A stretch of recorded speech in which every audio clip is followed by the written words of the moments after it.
Alcoholic.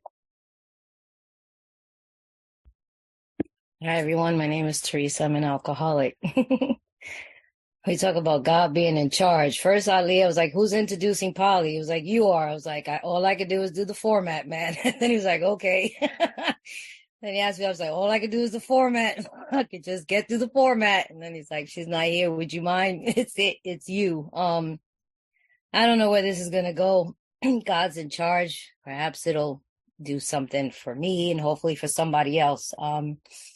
My sobriety date is March 29, 1990. This meeting is special to me. I'm glad I'm here. I'm not camera ready. I don't care. I don't have lighting and none of that stuff. This is just me, raw. I want to welcome anybody who's new. Welcome home. Please keep coming back. And old timers, thank you for my life and my sobriety. I love Polly. I was looking forward to being fed by her today. I guess God got other plans. I'm going to go with her topic because I think it's so appropriate and fitting for me as well. And Polly's topic was, as we go through the day, we pause when agitated or doubtful, and we ask for the right thought or action from page 87. And that's provided that I am spiritually fit, you know what I mean? That I'm able to pause because if I haven't cleaned house, if I haven't done steps 1 through 10, or at least daily, take a look at where I'm at and have an awareness of where my defects of character manifest, then I don't know if I'll be even pausing. And there are times I don't pause, and that's when I need somebody else's pause. Oh, goodness gracious, great balls of fire where we go with this. I'm like, Ali, okay. Let me get stuff out of the way. You know, this is uncomfortable and awkward. In general, right now I was telling her I'm so raw. I mean, some of you know and some of you don't know. My mother passed away on Thursday. And I've just been in this whirlwind. I'm on this journey. And you know, okay.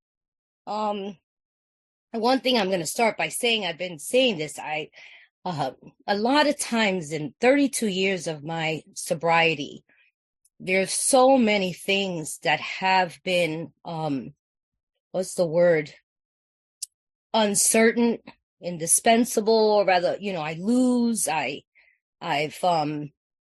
financial losses, loved ones, relationships, friendships that are my friends today and not my friends tomorrow, where I'm going to live, thinking I'm going to live there and not live there anymore, all these external dynamics that is a part of, as Bill calls it, the drama of life.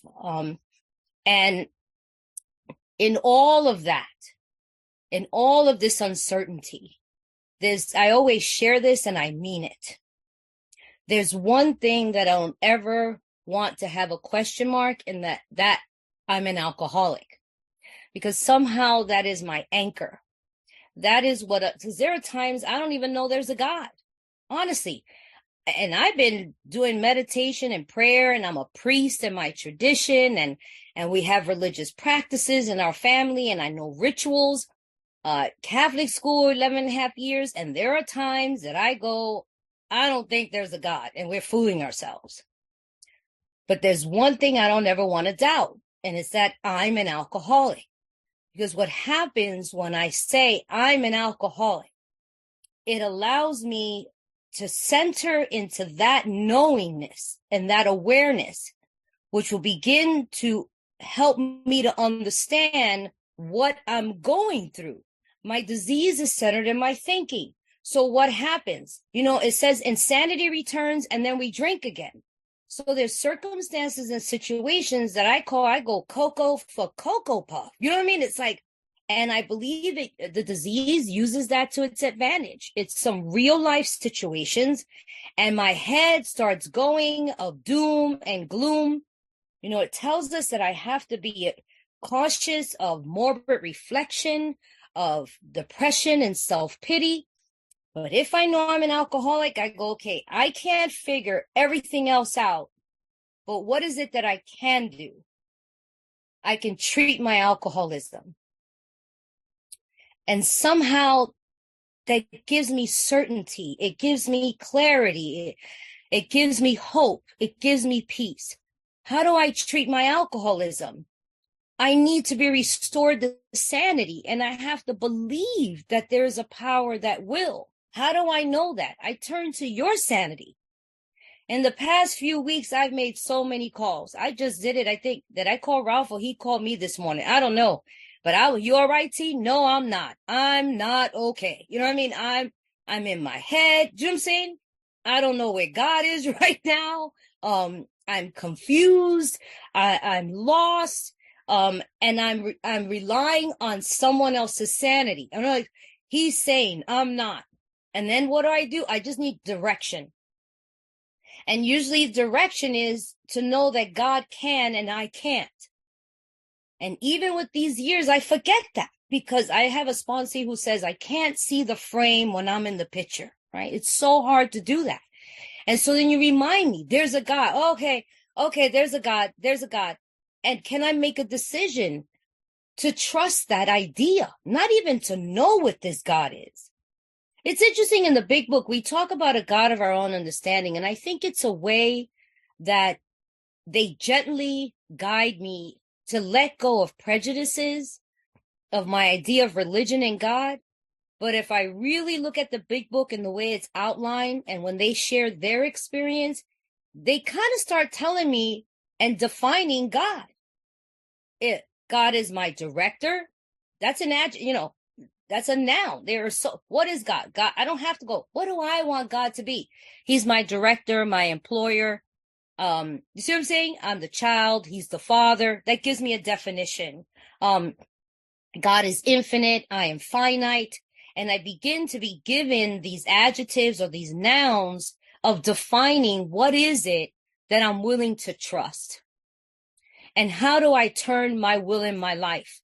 And I'm as not a puppet master, that I can walk hand in hand. What is my objective? That my sanity is returned so I can have a brain to use and I can have intuitive thought. That's the whole purpose of when I pause. You know, whenever you're watching a television program, I don't know about you, but when I press pause, I don't just sit there staring at the television. When I press pause, I go do something. I go to the bathroom, I get something to eat. You know what I'm saying? So, and this saying, pause when agitated, is so I can do something. I'm putting a pause in the drama of life. I'm putting a pause in how I think I'm supposed to manage my life. I'm pressing the pause button of thinking I need to figure out my life. I'm pressing the pause button on how I think I'm supposed to react to the situation that's happening in my life. That's when I'm putting a pause button on. I'm going to pause that for a second. And then I'm going to go inward and see what's the disturbance about. I'm going to look at where my defects of character are trying to play a role here. I want to recognize that there is a God. I'm not in charge. Ask for those things to be removed. And I need to do all of that before I click the play button. I mean, that's how it's been. Okay, now I can press play. I've been doing that for years, but I'm going to focus on my current experience. You know, I thank God there's a program in the 12 steps. I don't know where I would be. I don't know where my mother would have been, my family. It's something when you're talking to doctors and I take her to the emergency room and they tell me, you know, I'm thinking one thing's going on and they say you need to decide right now to put a ventilator in her because your mother's dying in this moment and she's going to stop breathing and we only got X amount of seconds before there's no oxygen going to her brain. I had to still put a pause. You know what I mean? I need a pause.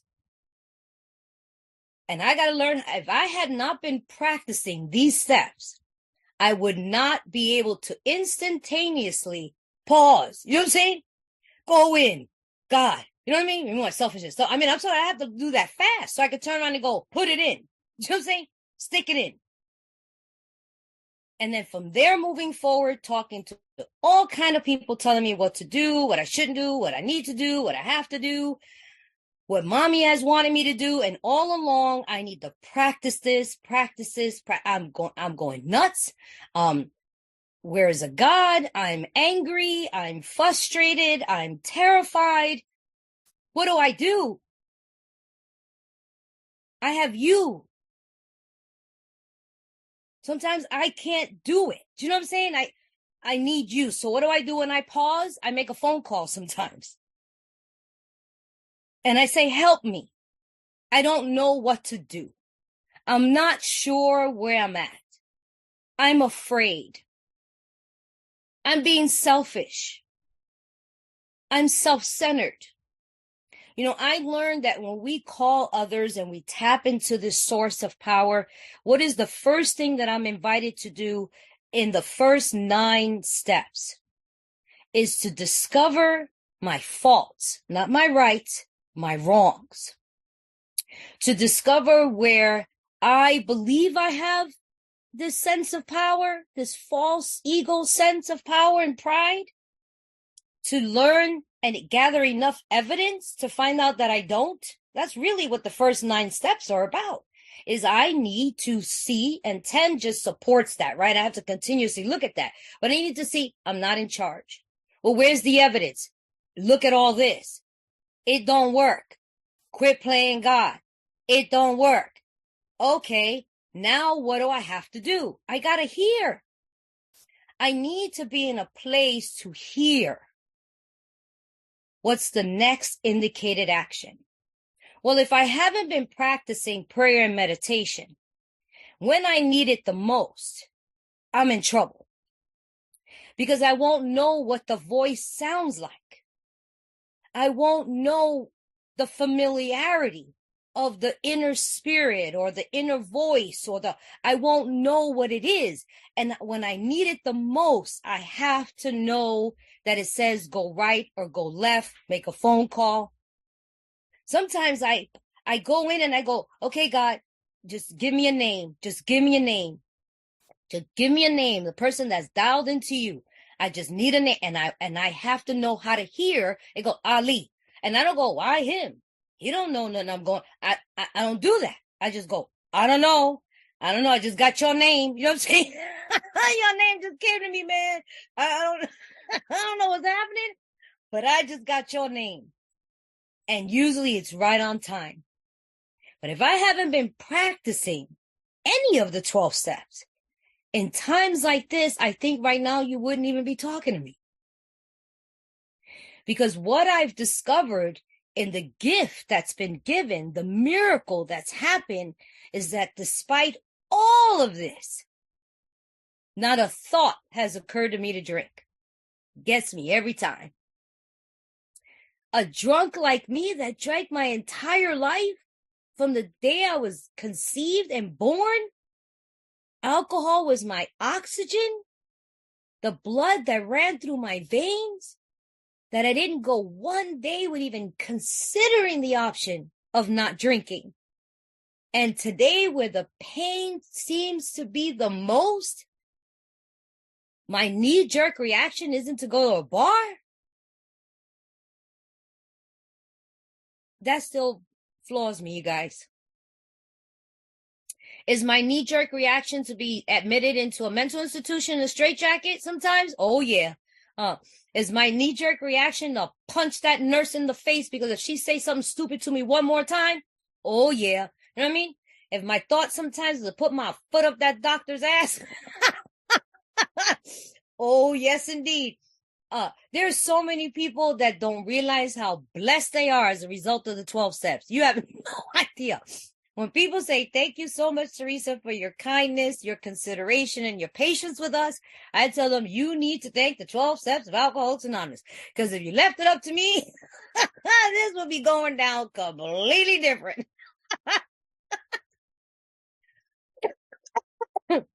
Oh, my goodness gracious, great balls of fire. But it also gives me the ability to have some voice that sometimes I don't have. You know, these last few couple years with mommy has been very challenging. And I've been weary, you guys. I've been weary. I've been tired. I've been sad. especially after mommy came out the hospital from the brain hemorrhage. It just has not been the same. To me, that's not a quality of life. Just waiting for Pampers to be changed and to be fed mushy food. And it was breaking my heart and it was breaking me down. And I just remember, I'm talking to the director of this, of the ICU. And she's telling me she's trying to accommodate everything that I'm asking her to do. And she said, I'm listening, you guys. It's hard. I have to pause. I have to listen. I'm listening to what she's saying when I'm self-centered right now. Do you know what I'm saying? I'm all in me, myself, and I, my mom, and da-da-da. And how do I listen to this woman? And then she says to me, I need you to do me a favor. Can you do me a favor? I don't know. Let's see. Can you be patient with us? And I paused. I waited. And I said, no, I cannot. I don't have it. I don't have it. I'm not going to try. I'm not going to say I'm willing to consider having it. I don't have it. Now what? I don't have it for you. I barely have it for me. What do we do now? And it gave her, and I didn't say it mean. Do you know what I mean? I believe, do you see what I'm saying? Sometimes we believe that spirituality looks like accommodation. I know I thought that spirituality was going to be me floating on a lotus flower or something. I don't know, or walking on water. The more I develop spiritually, the more my conscious contact with God becomes more polished and refined. I become more human, actually. I become more of a human being. Because to be humble is to recognize that I'm flawed. To be humble is to recognize that the perfection is my imperfections. And the acceptance of that. And then I believe God can do what God does, because I'm not trying to stand in the way of being perfect or looking perfect or sounding God, God-like. And I'm not worried about, having power and control. I just end up being. And the hardest thing I've had to develop here in recovery is just to be. And to me, spiritual development and what the 12 steps give me is just to be. I get to be a human being rather than a human doing.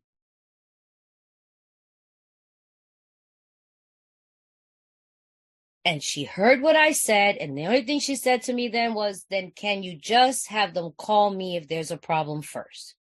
I can do that. And she'll have the patience for the both of us. What do I do with prayer and meditation? Pausing when agitated, tapping into this God consciousness when my heart is broken, when everything around me appears to be threatened.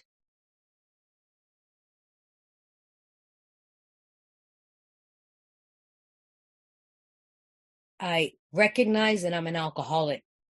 I'm telling you guys, my first thing isn't, I'm going to tap into the source of power and I'm going to sing Kumbaya because I will be one with my breathing exercises. And no, I'm sorry. No, that's not what I do. That's not what I do. I'm an alcoholic. What does that mean? That means that my perception of what is happening, good or bad in my life, will be seen through the eyes of an alcoholic. I know, you know what I'm saying? It's like, I'm going to be seeing this through the eyes of an alcoholic, and I need somebody to straighten out my lenses to make sure that what I'm seeing that's good is actually good, or what is bad is actually good. It's actually good. And the only way I know how to do that is to turn inward, to clean house, to stay still enough, to ask God to remove. You know, I had to take mommy on Thursday. I scheduled for 10 a.m. to go to the hospital and remove the ventilator. And I couldn't get it together, y'all. I could not get it together. I was in my pajamas and my cousin was here from Florida and my nephews are at the hospital and they calling me, are you coming? I could not get it together. I didn't go, let me sit in a lotus position and light some incense and start breathing so I can get out the house. All I know is I couldn't get it together.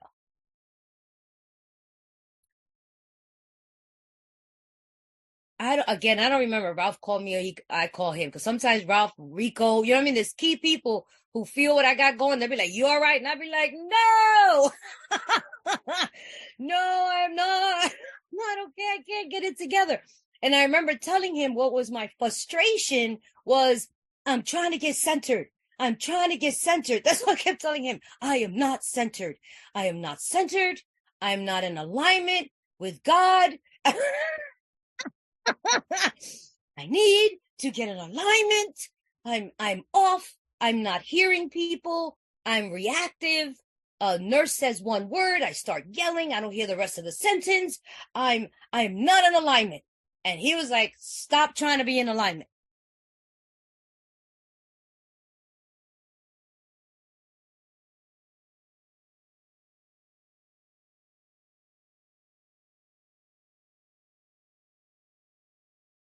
To stop trying to be in alignment. And just be. And after we hung up, I gave Kim, my partner, the phone because the phone don't help when everybody and their mama's ringing about one thing or another. That's outside distractions. And I just sat and I asked God to remove my fear, my selfishness, my self-seeking, my insecurity. Just take it from me.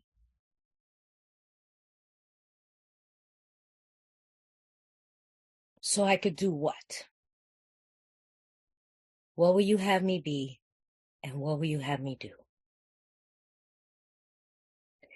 And I need to know what it is. And I can't hear it if I'm caught up what I call in the tornado. How do I get in the eye of the storm? Because that's where it's most peaceful. And I was able to get dressed. My nephews stepped up. I'm so proud of them. My youngest nephew was like, I got you, Titi. I got you. He was like, I got you. The oldest was like, we're doing this. Don't worry about it. We're doing this. Take your time. We got it. And I was able to show up for the rest of the day, mindful about what's most important. Of the question that was given to me wasn't so much I needed to fight anymore for my mother to live, because I've been fighting for her to live for a long time. The question was, how do you want your mother to die?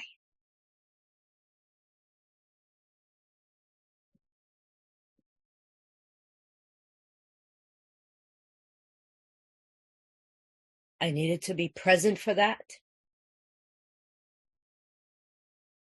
available to that, step into that, and support that idea. And I don't know how to do that without the 12 steps.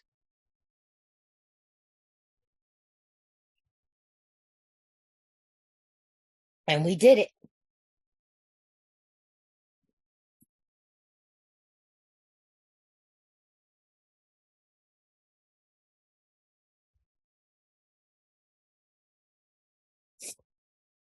And the beauty of this program is that as difficult as that was, because I understand prayer and meditation, I've practiced all forms of meditation. I've done workshops on meditation.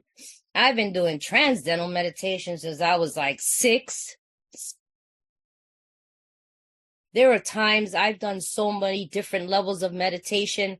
I do astral travel. I know how to leave my body and go into the universe. I've done so many levels of the meditation that sometimes I don't want to come back down to earth. I've experienced such an intense relationship with the infinite, ultimate power. I have prayers that I can call on God and open up the vortex of the universe and the heaven and step into that space and sit and be one with all angels, all spirits, all guides, ancestors for communion, communication, for insights. I've done all of that. And I'm telling you, I've also gone into spiritual madness because I got to come to earth. And I got to know how to talk to you. It's very easy to learn how to pray and meditate and be at the top of the mountain. Anybody's ever gone on any spiritual retreats?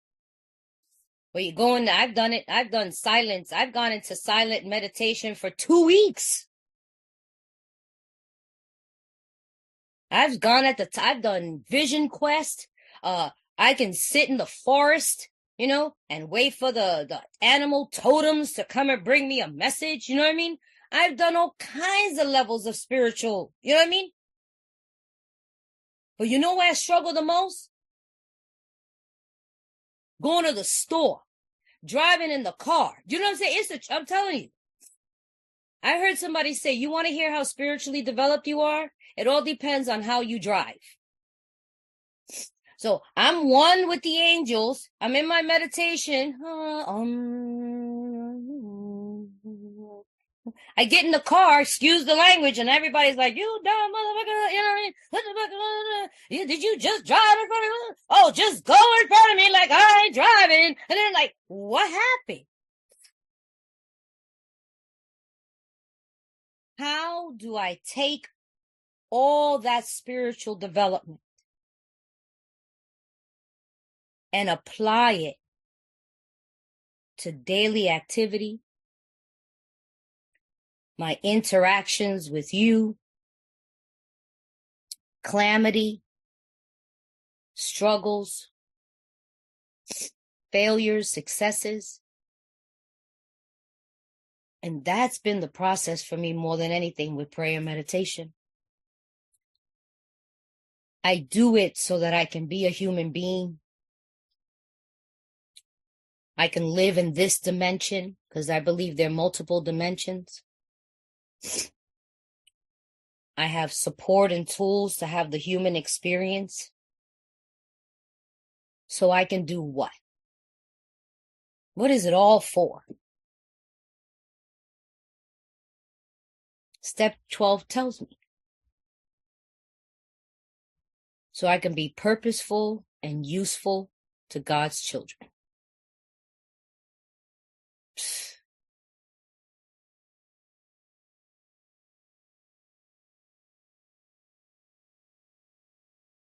I'm not going to say sometimes I don't do it perfectly because I've learned that imperfections is perfect.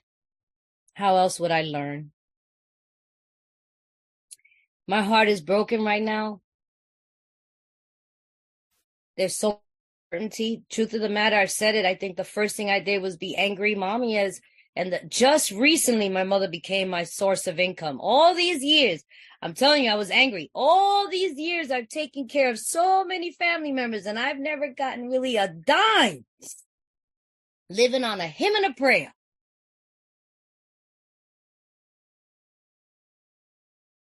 And I don't know if I got cocky, but I got happy because I just got a paycheck. You know what I'm saying?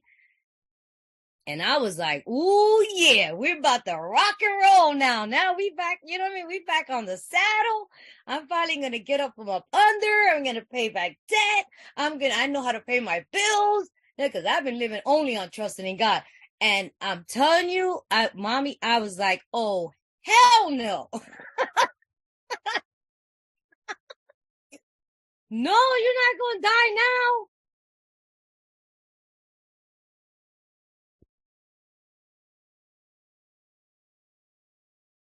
And that's the first thing I had to let go of.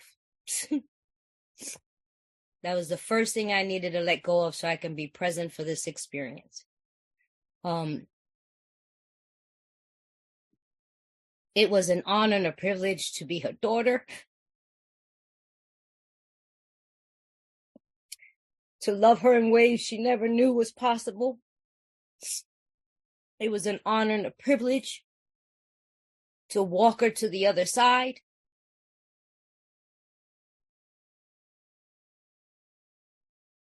To make the decision, at least I gave her, she got 3 hours. And I was present for that. You just got to give me a minute.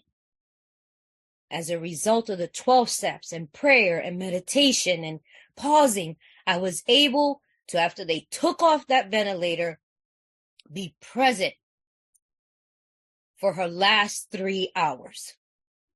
Every second and every moment. And I opened up her eyes. See, something told me, where did that come from? There was an intuitive voice that said, open her eyes. And I opened her eyes, and it was like she didn't know she could, you know? And she looked around and she saw us. She saw my nephews. She saw her niece. My cousin is the best of mommy. I'm grateful she was there. My cousin kept saying, the things you're saying about my titi don't match what I know this woman to be in my life. Mommy loved her. To see me, my partner, 2 of her best road dogs, trudging buddies in AA. And each sat with her and held her hand and talked to her and told them how much they loved her. And then my nephew, the youngest, was holding her hand and she was looking at him. And I was present enough to see, when nobody else saw,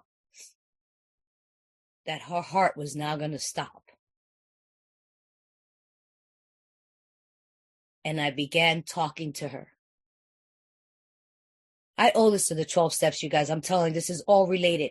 That I was able to just start telling her who she was going to see. She was going to see my brother, her mother. There was so many people waiting for her.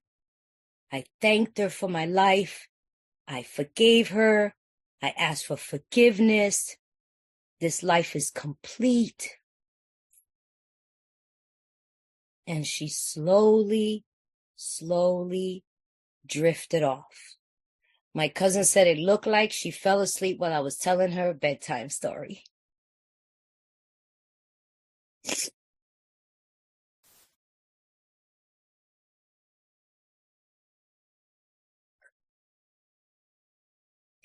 But that didn't end for me, you guys. There's a lot more for me to do. I don't know what's in store for me. As my sponsor tells me, I don't know who I am right now.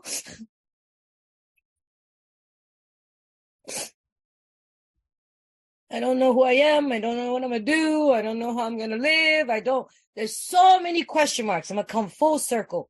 Right now, I don't know about the church. I don't know about the cemetery. I don't even know what outfit I want to put on her. I don't know. I got to figure out what to put her in. I don't know a lot of things right now. I don't know what's going to happen about anything. And that scares me, and it makes me uncomfortable, and it makes me sad, and it confuses me, and it worries me.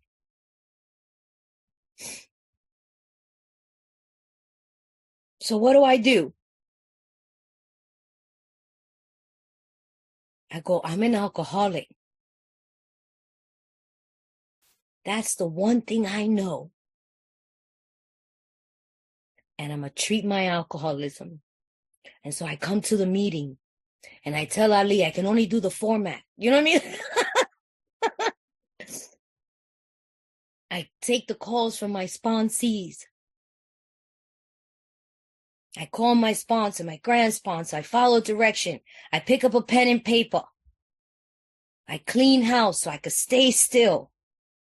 Pray. Then I'm able to meditate. I go, okay.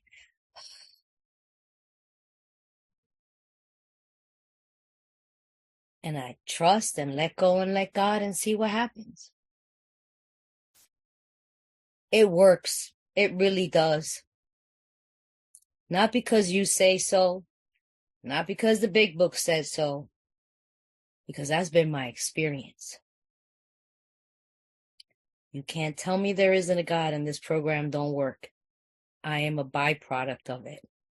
So that's going to be my time. I run out of stuff to say. I thank you for all the love and the support that I've been receiving through emails and contributing to that little fundraiser that I was embarrassed that I even have to do. I will tell you this. I told my family, I was like, you know what I don't want you guys to do? Everybody shows up. That happens in my family all the time. You all show up, buy plane tickets, and you get here, and I still don't have money to bury her. You know what I mean? Like, that to me is just not logical.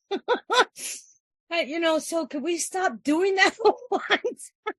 It just doesn't make sense to me. But I need you guys right now more than ever. I don't know what God's plan was, but this is what it is. I only find out God's plan after it's done.